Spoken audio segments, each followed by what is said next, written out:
So thank you, and with that said, I'll turn it over to Senator Jack Reed. Senator?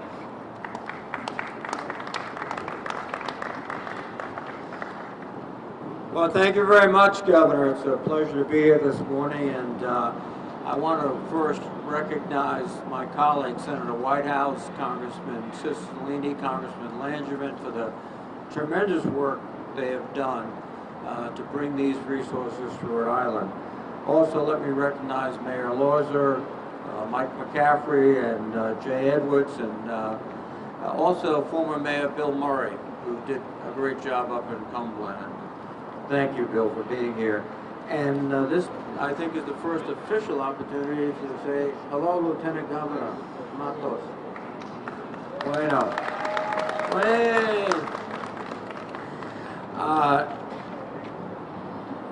Governor, one of your first decisions as governor was outstanding, and that was keeping Peter Alviti as your Director of Transportation.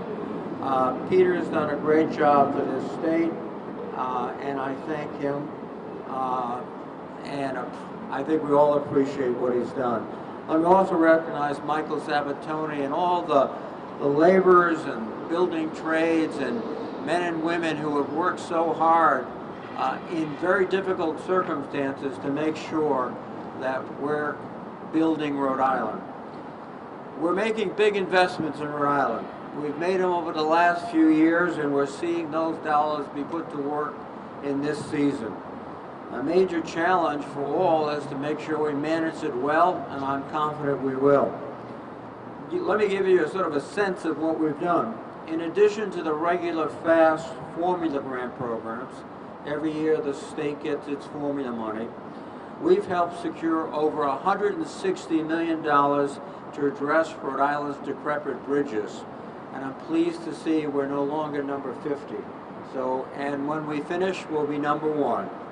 Over $120 million in infra grants for the Providence Viaduct for Route 146, $85 million in build grants, which are now called RAISE grants, to fund projects Route 37, Route 295, the Washington Bridge, and the Pell Bridge ramps, as well as planning for a connector between Route 4 to Route 195 South. And with these and other sources, as Peter said, Rhode Island is ready to deploy $1.4 billion. But that's not everything. We're also putting more money into transit, including competitive grants for new bus hubs at CCRI and URI, new electric buses, and maintenance facilities at Ripter. We're putting $12.5 million in federal funds towards renovating the Providence rail station. And we're making real progress at the Pawtucket and Central Falls rail station. We're also spending $30 million to reconstruct the crosswind runway at TF Green Airport. We're investing over $11 million in port improvements at Quonset Point. We've secured funding for ferry terminals in Bristol and at Quonset, and we're investing in our small shipyards. And that's just transportation. As long as this laundry list is, the need is even greater, and we have to do more. That's why we need to pass the American Jobs Plan that not only includes road and bridges, but other infrastructure in order to keep our communities thriving, to make sure we rebuild our schools, our sewer systems, our public transit, our affordable housing, and much more. The backlog is huge, so we'll be working to pass transformative legislation. In the meantime, we'll keep working to deliver the checks so that the governor and Director Alviti can keep doing the work. Thank you. And now, with great pleasure, my privilege to recognize Senator Sheldon Whitehouse, who has been a leader in this effort throughout. Sheldon. Thank you, Jack, and it's a great pleasure to be here with our new governor and our even newer lieutenant governor, with Majority Leader McCaffrey and Representative Edwards, with Mayor Lorza, and of course with our entire delegation, which works very hard to bring these funds home to Rhode Island. Better roads and bridges are on their way, and a lot more as well. I helped write the FAST Act in the Environment and Public Works Committee, which brought nearly $1.4 billion into Rhode Island to improve roads and highways. The delegation and all worked very hard on what we call Tiger grants, that are smaller grants up to $15 million. But I saw a need for bigger grants, and so I wrote the infra program. And we've had two $60 million grants pursuant to that program. This matters to Rhode Islanders. They spend about $850 a year on car repairs because the cars get battered and rattled by bad bridges and bad roads. So this is a really good, strong step forward. But as Jack said, there is more on the way. And that is President Biden's American Jobs Program, which will have $600 billion in transportation, $115 billion additional just for roads and bridges. And then, of course, there's the electric vehicles and the electric buses and the electric school buses and the water and the broadband and the coastal infrastructure and the rail and the electric grid and the offshore wind. We are going to see a lot of work here in Rhode Island thanks to that bill. And making it happen over on the House side are the two very distinguished members of our House delegation, and it's my pleasure to yield the microphone to our senior House Representative, Jim Langevin.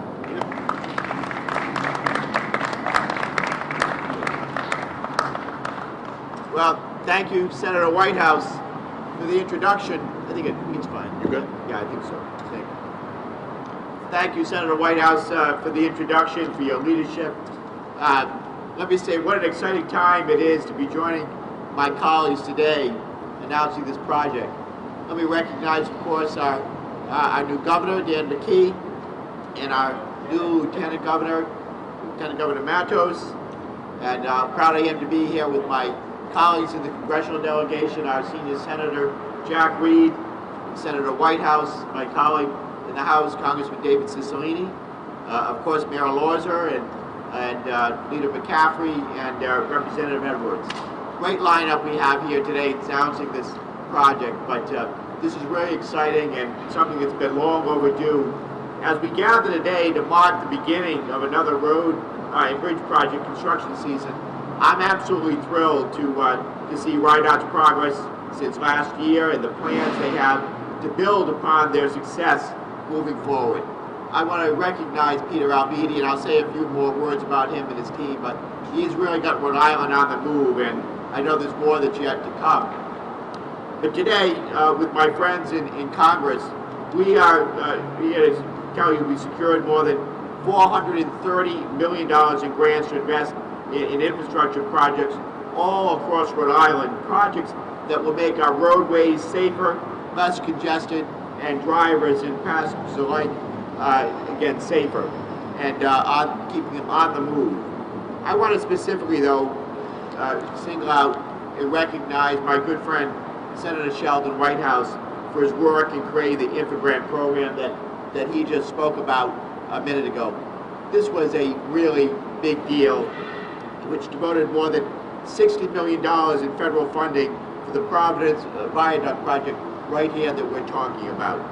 So clearly, Rhode Islanders are going to continue to be on the move because of his work.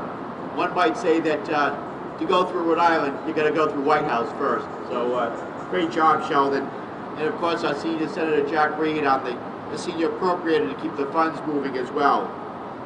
But again, getting back to Peter Albini, I want to thank Peter for his leadership at the Rhode Island Department of Transportation and recognize the dedication of his office and his entire team in ensuring our highways are fortified and improved.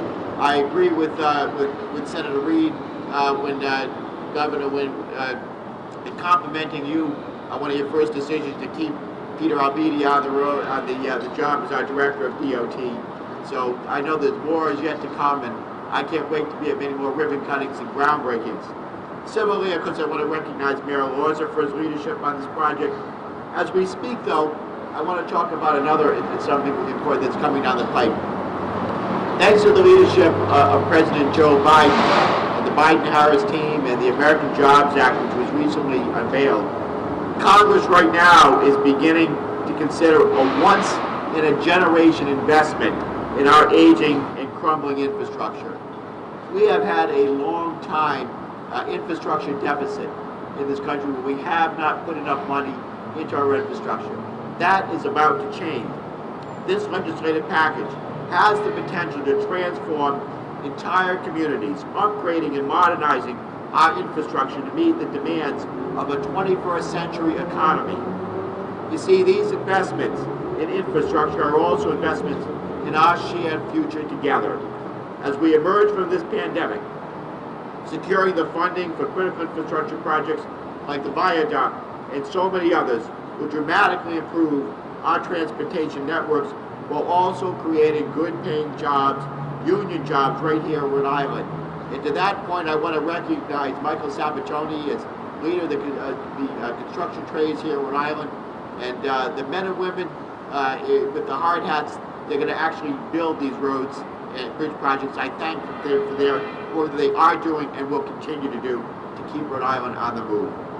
So, good luck to RIDOT and on another successful year of construction.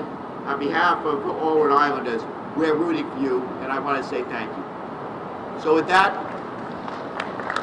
it's my pleasure to now introduce my good friend and colleague from the 1st Congressional District, Congressman David Cicilline.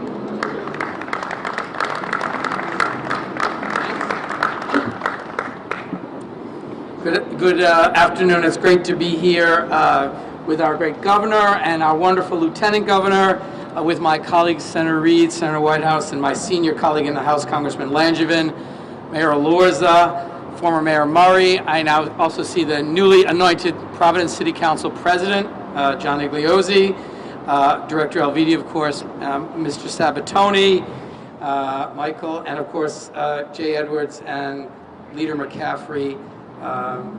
Thank you all for being here. This is a great day where we're we're part of the kickoff of Rhode Island's 2021 transportation and construction season. So it's a time to announce these projects and announce the kickoff, but also an opportunity to really renew our shared commitment to building an economy here in Rhode Island that works for everyone through sound investments in infrastructure. The projects of the 2021 construction season show how every level of government can and should work together if we're going to position Rhode Island and, frankly, our country to outpace our global competition while creating good-paying jobs and improving the quality of life right here at home. This year, thanks in part to hundreds of millions of dollars from the federal government, Rhode Island will invest $1.4 billion in our state's infrastructure. It will allow us to make real progress on 50 infrastructure projects in all, and the viaduct that we're gathered under today represents one of Rhode Island Department of Transportation's largest construction projects, helping to rebuild the busiest stretch of highway in our state.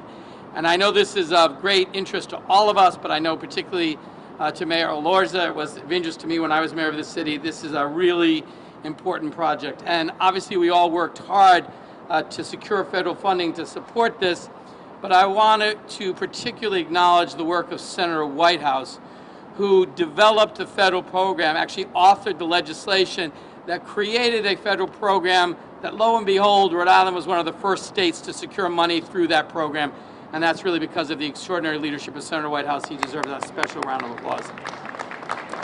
We are also tremendous beneficiaries of the leadership of Senator Reid, who uses his position on the Appropriations Committee to secure funding for our state really in historic ways and has always made infrastructure a priority. And so thank you, Senator Reid, for your leadership.